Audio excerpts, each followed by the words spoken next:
Riwruoge makeyo ratiro mag nyithindo kod riwruoge mamoko e kaunti ma Kisumu oriwore gi nyithindo e dhialo nyasi mar chieng' nyithindo e piny mangima.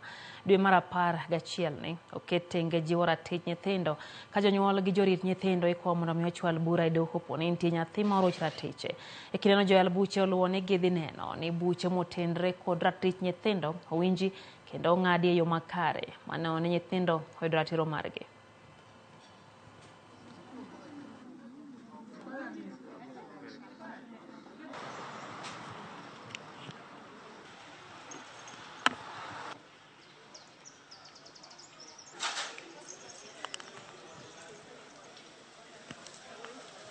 Awuono ne wabiro kaendi mar chako chenro mar rango weche mek nyithindo kaluwore gi weche mantiere court.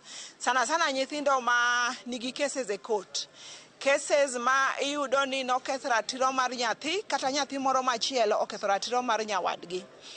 Dwe mar 11 higa ka higa en higa ma court rangoga mondo gitim piyo weche mek nyithindo mondo gitieki. Last week the Chief Justice launched the Children's Service Month, and therefore that means that every court in Kenya will be handling children matters, giving priority to all children cases, and therefore today we were launching the Service Month for the children, whereby we have so many cases, and we intend to handle more than 100 cases at the end of the month. En dwe ma wawe tije moko kendo wa concentrate mane cases mag nyithindo mondo watiekgi.